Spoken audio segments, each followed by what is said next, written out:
안녕하세요. 저는 경기도에서 거주 중인 33살 먹은 주부입니다. 32살 때 시집 와서 남편이랑 분가해서 살았고요. 어느 날 남편이 어머님께서 돌아가시고 혼자 계신 아버님을 저희가 모시는 게 어떻겠냐고 갑자기 이야기를 하더군요. 어느 누가 갑자기 저런 말을 하는데 좋다고 할 수 있겠어요. 그 일로 남편이랑 많이 싸웠어요. 위에 형님도 있으신데 왜 우리가 모시냐고. 아주버님은 대기업을 다니고 계셔서 저희보다도 여유롭고 형편이 저희와는 정말 비할 수도 없을 만큼 좋습니다. 그 일로 인해 저는 남편과 끝도 없이 대화를 나누었고 정말 싸우고 붙고 거의 매일같이 싸웠어요. 그러다 하루는 남편이 술을 먹고 울면서 진심을 담아 말을 하더군요. 저에게 무엇이든 다른 거는 당신이 원하는 대로 하자는 거 전부 다 할 테니까 제발 이번만은 부탁 좀 들어달라고요. 그러면서 남편은 이야기를 이어갔습니다. 남편이 어릴 적에는 엄청 개구쟁이였대요. 매일 사고 치고 다니고 해서 아버님께서 매번 뒤 수습하러 다니셨다고 하더라고요. 남편이 어릴 때 골목에서 놀고 있는데 지나가던 중간 크기의 트럭에 받칠 뻔한 걸 아버님이 보시고 남편 대신 부딪히셨는데 그것 때문에 지금도 오른쪽 어깨를 잘못 쓰신대요. 그리고 아버님 하시던 일이 노가다였는데 남편이 군 제대하고도 26살 때쯤까지 놀고 먹었더랍니다. 아버님이 남편을 늦게 낳으셔서 지금 아버님 연세가 68세 되세요. 남편은 33살이고요. 60세 넘으셨을 때도 노가다 하시면서 가족들 먹여 살리고 고생만 하셨다네요. 노가다를 오래 하면 시멘트 독이라고 하나. 하여튼 그것 때문에 손도 쩍쩍 갈라지셔서 겨울만 되면 많이 아파하신다고 하더라고요. 평생 모아오신 재산으로 마련하셨던 조그만한 집도 아주버님이랑 남편 결혼할 때 집장만 해주신다고 파시고 지금은 월세 내면서 원룸에 들어가서 사신다고 하더라고요. 그런데 어머님까지 돌아가시고 혼자 계신 거 보니 마음이 아파서 눈물이 자주 난다고 하더라고요. 저희가 살림이 넉넉했으면 이런 걱정도 안 할 텐데요. 저는 집에서 살림을 하는 평범한 주부이고 남편은 혼자 직장을 다니는데 일반적인 중소기업을 다니고 이직한 지 얼마 되지 않아 한 달에 세후 150 정도를 벌어옵니다. 그런데 그걸로 아버님께서 오시면 아무래도 반찬도 지금보다는 더 신경을 써야 할 것 같고 여러 가지로 많이 힘들 것 같더라고요. 심지어 그때는 제가 임신을 했어서 아이가 3개월 차인데 모든 부분이 힘겹더라고요. 그럼에도 부유하셨던 형님께서는 절대 아버님을 못 모신다고 강력히 못 박으셨고 아주버님도 그럴 생각이 없다라고 남편이 말을 하더라고요. 저렇게 철벽 방어를 하는데 어떻게 하겠습니까? 그리고 남편이 진심 어린 말들을 저렇게까지 했는데요. 그래서 넉 달 전부터 아버님을 모시기로 하고 저희 집으로 아버님을 모셔왔습니다. 처음에는 아버님께서 오지 않으시려고 자꾸만 거절하시더라고요. 늙은이가 가봐야 집만 되고 눈치 보인다고 하시면서요. 하지만 남편이 매일같이 설득하고 우겨서 겨우 모셔왔습니다. 모셔온 첫날부터 여러모로 정말 신경이 쓰이더라고요. 그런데 우리 아버님 매번 반찬 신경 써서 정성껏 차려드리면 그걸 드시면서도 엄청 미안해 하시면서 눈치를 보십니다. 가끔씩 고기 반찬이나 맛있는 음식을 해드리면 아버님께서는 드시지 않고 남겨두셨다가 저희 남편이 퇴근하고 돌아오면 남편을 먹이더라고요. 그리고 저 먹으라고 일부러 드시지도 않고요. 거기다가 하루는 장을 보고 집에 왔는데 아버님께서 바닥에 꿇어 앉아서 걸레질을 하고 계시더라고요. 저는 그 모습을 보고 깜짝 놀라서 걸레를 빼앗으려고 했더니 괜찮다고 하시면서 끝까지 고집을 부리시면서 청소를 끝마치시더라고요. 그리고 식사를 드시고 나면 곧바로 빈 그릇을 들고 가셔서 설거지도 하십니다. 아버님께 하지 말라고 몇 번을 말씀드리고 그릇들을 뺏어도 보지만 아버님은 설거지를 하시는 게 그게 마음이 편하시답니다. 제가 왜 아버님의 마음을 모르겠어요. 이 못난 며느리 눈치 보이시니 그렇게 행동하시는 거 압니다. 그래서 저도 정말 더 마음이 아픕니다. 남편이 몰래 아버님 용돈을 들여도 그거 안 쓰고 모아두었다가 저에게 용돈 하라고 주십니다. 그렇게 저희는 부유하진 않지만 서로 애틋하고 마음을 써가면서 하루하루를 지내고 있었습니다. 그런데 어제는 정말 너무 많이 슬퍼서 펑펑 울었습니다. 아버님께 죄인이라도 된 듯해서 눈물이 왈칵 나오는데 참을 수가 없더라고요. 한 달 전쯤부터 아버님께서 아침에 나가시면 저녁 때쯤 들어오시더라고요. 어디 놀러라도 가시는 것 같아서 용돈을 드려도 받으시지도 않고 웃으시면서 다녀올게 하시면서 매일같이 나가셨습니다. 저는 그래서 그냥 집안에만 있으시기엔 답답하셔서 산책이라도 다녀오시다 보다 하고서 크게 생각을 하지는 않았습니다. 그런데 어제 장을 보러 슈퍼에 갔다가 아래층 주인 아주머니를 만나게 되었습니다. 그런데 그 주인 아주머니께서 제게 어렵게 말씀을 하시더라고요. 오다가 이 집 할아버지 봤는데 유모차에 박스 실어서 가던데. 이 말을 듣고 저는 상상조차 못해봤던 일에 깜짝 놀랐습니다. 네?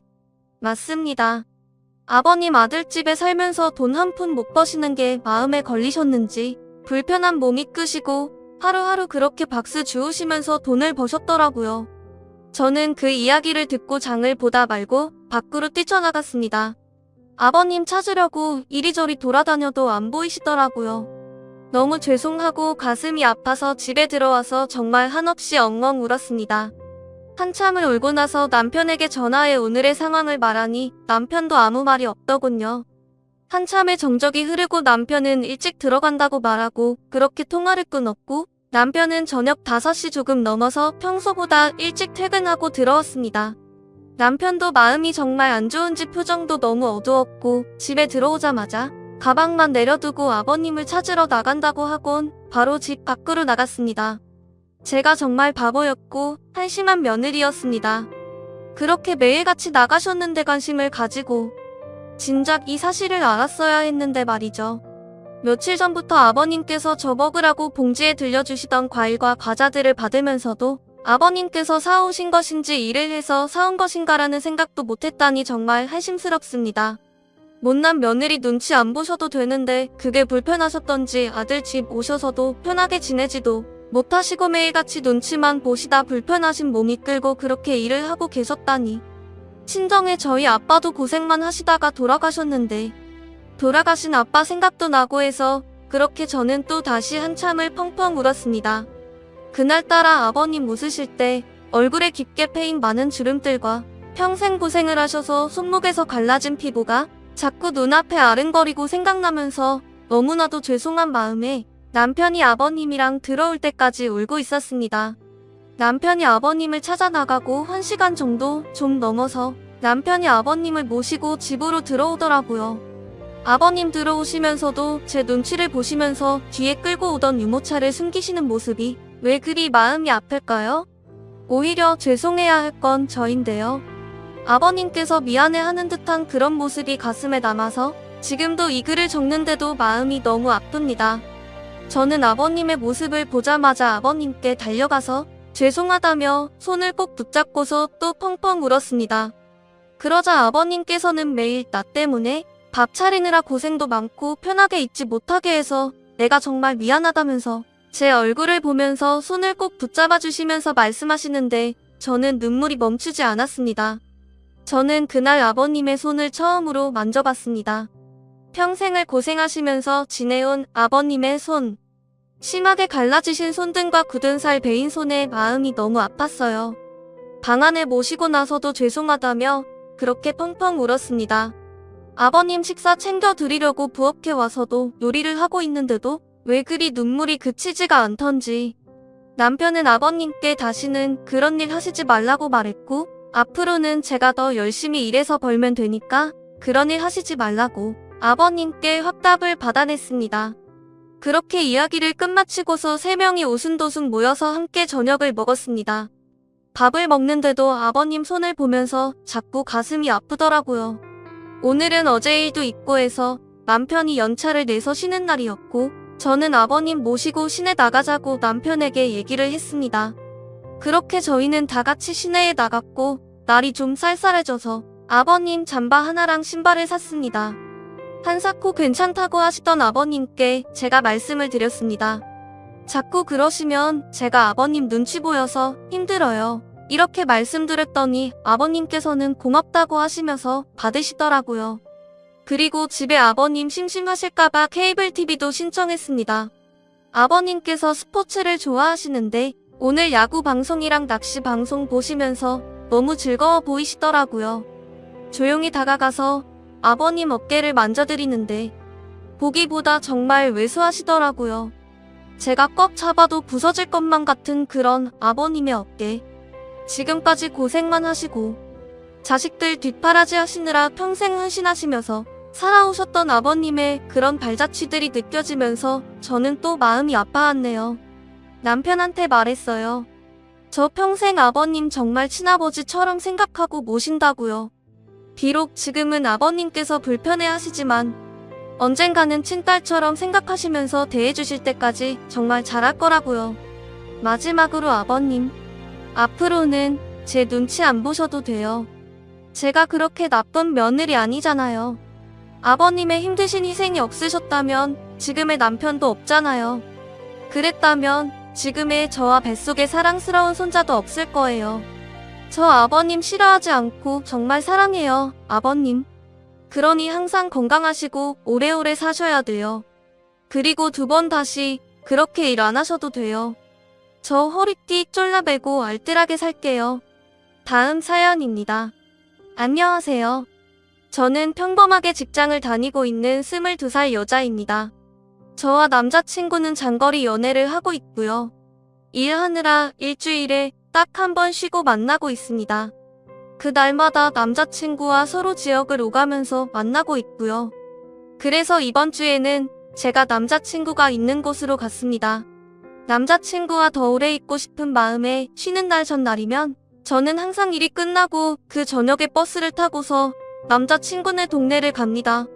남자친구가 절 혼자 두기 불안하다고 찜질방에서 자도 되는데도 불구하고 일부러 돈을 더 들여서 남자친구의 집에서 제일 가까운 숙박업소에서 저를 재우고 남자친구는 외박이 어려운 처지라 자신의 집으로 갑니다. 결론적으로 저는 혼자 그곳에서 항상 잠을 잡니다. 요번 주에는 가서 남자친구와 오랜만에 치킨과 맥주를 먹었는데 그날따라 맥주가 술술 들어가더니 나중에 정신을 차려보니 술에 좀 취해 있는 상황이었습니다. 남자친구는 항상 그랬던 것처럼 저를 재우던 모텔에 저를 재우고 남자친구는 집으로 갔고 저는 자기 전까지 계속 카톡을 하고 있었습니다. 그런데 갑자기 밖에서 누가 계속 노크를 하는 겁니다. 무슨 일인가 하고 나가보려고 했는데 혼자인 게 무섭기도 하고 겁이 나서 문만 살짝 열어서 빼꼼 밖을 봤습니다. 밖을 봤더니 옆방 앞에 모텔 아르바이트생이 있던 겁니다. 모텔 아르바이트생은 아저씨였고 저는 혼자인데 낯선 남자가 있는 것에 겁이 나서 문을 황급히 닫았습니다. 그러고 나서 남자친구와 카톡을 계속하면서 이런저런 일이 있었다고 얘기를 하고 자려고 침대에 누웠는데 누가 다시 똑똑하는 겁니다. 이번에는 열지 않았습니다. 그랬더니 모텔 방으로 전화가 오는 겁니다. 그래서 모텔에 무슨 일이 있는 건가 하고 전화를 받았습니다.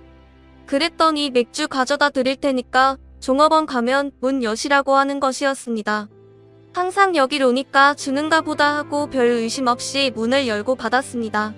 맥주를 냉장고에 넣고서 다시 침대에 누워서 남자친구와 카톡을 하면서 맥주 줬다고 얘기하고 남자친구는 저에게 앞으로 누가 와도 문 열어주지 말라고 내일 아침에 병원 갔다가 바로 가겠다며 얼른 자라고 하고서 카톡을 끝냈습니다. 그 뒤 잠들기 전에 TV를 틀었는데 컴퓨터와 연결이 된 PC가 바로 떴는데 성인 영상이 나오더라고요. 근데 그때 때마침 모텔 아르바이트생이 열쇠로 문을 따고 들어온 겁니다. 저는 이미 술이 좀 취해 있어서 그때는 그 아르바이트생이 문을 따고 들어온 줄 모르고 문이 열려 있어서 들어온 줄 알았습니다. 자려고 침대에 자리를 잡고 누워 있었던 저는 그 사람이 들어오는 걸 보고서 놀라서 침대 모퉁이에 앉았고 급하게 TV 채널을 다른 거로 돌렸습니다.